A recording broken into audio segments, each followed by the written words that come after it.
için.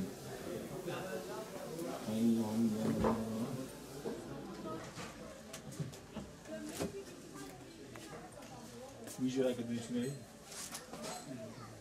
Hafız asmış gibi.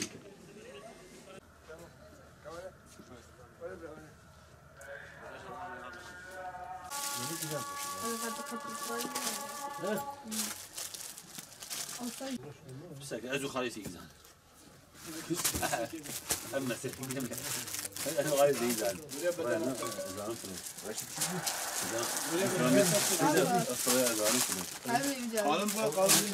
Şimdi bu problem, yani birçok problemimiz gibi arka planında başka problemlerin olduğu ve onların yansıması olarak düşünüyorum.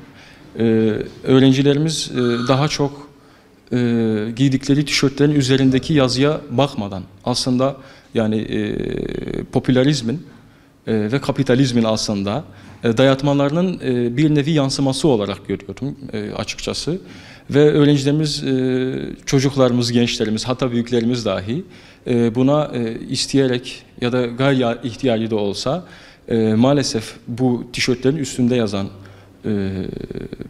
mesajlar olsun, efendime söyleyeyim müstehcen yapılar olsun, sözler olsun, bunları bilerek veya bilmeyerek aslında bir nevi bunun reklamını yapıyor. Ya da orada bir fikir varsa o fikrin aslında teşhir edilmesine bir nevi aracı oluyor. Yani şöyle söyleyeyim, mesela benim şahit olduklarım arasında mesela isyankarlıkla alakalı, efendime söyleyeyim inanca, gerçekten itikadına çok ters olmasına rağmen orada mesela çok yakın bir zamanda denk geldiğim bir sahneyi anlatayım size. Yani ekranda, internet ortamında gördüğüm bir şey ama namaz kılan bir insanın giydiği tişörtün üstünde yazan şey şu: No God, no religion. Yani diyor ki işte Tanrı yok ve din yok.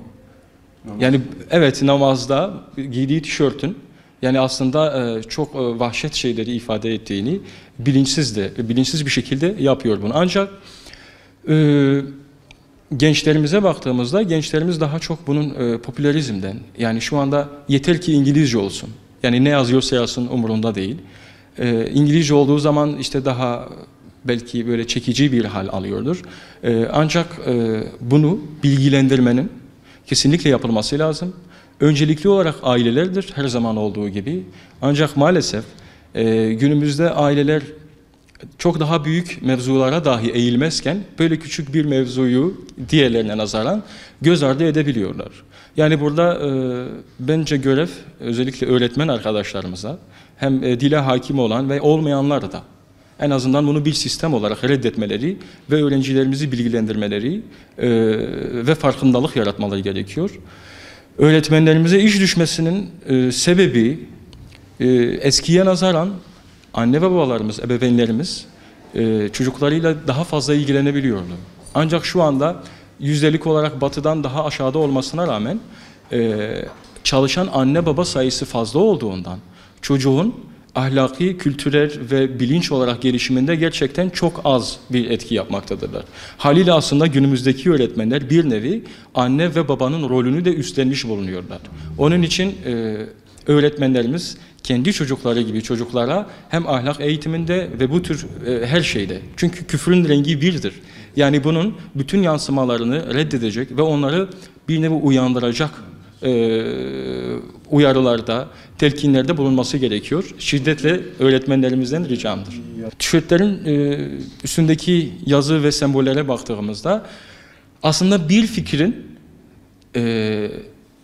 su altından saman yürütmek gibi bazı camiaların fikirlerini teşhir etmek, yaymak amacıyla yaptığı bazı yapılar da var. Evet, öylesine yapılanlar var.